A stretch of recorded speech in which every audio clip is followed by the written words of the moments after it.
Come, let us travel together, not through bustling cities or sun-drenched beaches, but through the rivers of myth and the halls of ancient gods. Our journey begins on the shadowed banks of a river that flows not with water, but with forgotten souls and broken oaths. This is the Styx, the boundary between the world of the living and the realm of the dead in ancient Greece.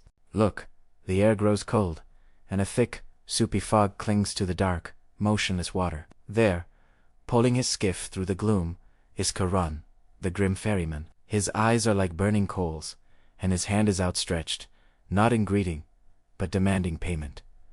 An obel, a single coin, is the price for passage. Without it, you are doomed to wander these shores for 100 years. As we hand over our fare and step into the rickety boat, the silence is deafening, broken only by the gentle lapping of the river against the hull and the mournful whispers of spirits left behind. We are crossing over, leaving the sunlit world for the shadowy kingdom of Hades. Now, our journey takes us from the cool darkness of the Greek underworld to the golden sands and life-giving waters of Egypt.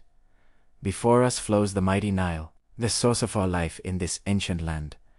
But this is not just a river of water, it's a river of gods. See how the sun god Ra sails across the sky in his solar bark, battling the serpent of chaos, Apep every night to ensure a new dawn. On Thebanks families gather, their lives entwined with the river's rhythm, the planting, the flood, the harvest. The air is filled with the scent of lotus blossoms and incense from grand temples dedicated to Osiris, god of the afterlife, and Isis, the mother goddess. Here, the river is not a barrier to the underworld, but a sacred pathway, a promise of rebirth and eternity. Unlike the Styx's solemn finality, the Nile teems with vibrant life and the promise of renewal. We step from the riverbank into the heart of an Egyptian temple. The air is thick with the sweet smell of myrrh and frankincense. Priests in white linen robes move with practiced grace, chanting hymns to the gods. Sunlight streams through high windows, illuminating columns carved with hieroglyphs that tell stories of creation, of battles between gods,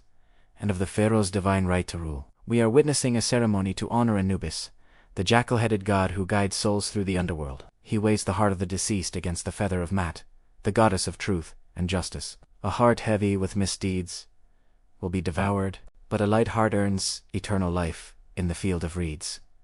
It's a moment of profound judgment, a testament to a culture deeply concerned with morality and the afterlife. Our journey through pantheons continues. In one moment, we're in the presence of Zeus on Mount Olympus, his thunderbolts crackling with immense power as he presides over a chaotic family of gods and goddesses. Apollo, Artemis, each with their own domains and desires. Their stories are of passion, jealousy, and intervention in mortal lives. They are flawed, powerful, and intensely human in their emotions. Then, in the blink of an eye, we are back in the silent, majestic presence of the Egyptian pantheon. Gods like Thoth, the ibis-headed scribe of knowledge, and Horus, the falcon-headed god of the sky, stand as stoic figures of cosmic order and balance. Theirs is a world of divine harmony and eternal cycles, a stark contrast to the dramatic sagas of the Greek gods. Each pantheon offers a different lens through which to view the world, humanity, and the great mysteries of life and death. As our voyage concludes, we find ourselves standing at the confluence of these two mighty streams of belief, from the chilling passage across the Styx